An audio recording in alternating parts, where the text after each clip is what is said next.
Hi guys, so it's 4 in the morning. Again, I've been forced out of you're dreaming and you get forced out of sleeping. The floor continues to be hot.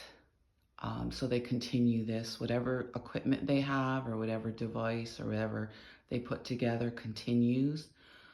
I went last night and I put the bed over there where they told me everybody puts their bed. It didn't work either.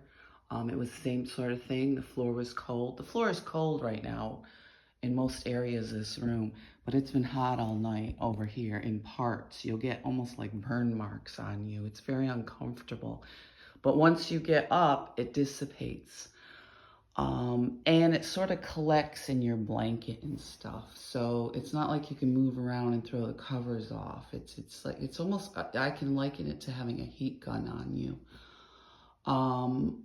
So I have to have the windows open a little bit because there's no heat in here, but you get these chemical smells, and it's my contention there's chemicals being poured in to make you sick, but it's disguised by like food smell or the marijuana, the smell, as if people are partying. There was partying all day yesterday.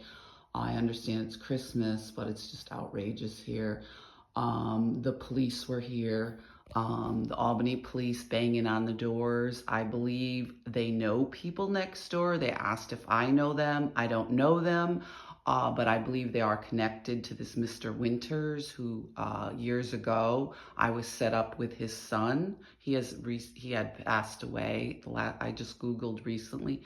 He passed away along with his daughter Jenny. I dated him for a very brief time. He seemed to have issues. He ended up eloping and cheated on me. And I haven't seen him in 40 years. I come down here and this is what's going on here. So I guess there were gunshots or something, what the story is. Loud noises, I don't know. I try to have my headphones on. There's been banging and different noises like I've reported on my videos. So they were here. There was probably 4 or 5 I could see lined up in the hallway. So this is what goes on with these people.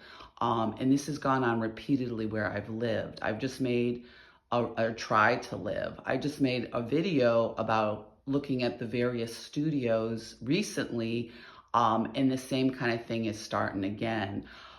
So this is what'll go on. And then supposedly one of the officers knew this person next door because they chatted up like they were friendly. I didn't want to talk to them too long because it had nothing to do with me. I don't want anything to do with these people here. They asked me if I know anybody in the building or I know a John. No, the landlords might have mentioned a couple names, but like I said, everybody when I moved in lined up and came down the stairs that had to snicker and laugh and make some sort of wise remark. I don't know these people. I don't want to know them. I think some of them look a little familiar from either the YWCA or there was that little bar. If you check out the video I told you over on Dana Avenue, this was 40 years ago when I briefly dated a detective's son. And this is what you get with these types of police officers. This ongoing type of stalking, because he called me recently when I was divorcing and made threats. So this is what goes on, and this went on 40 years ago.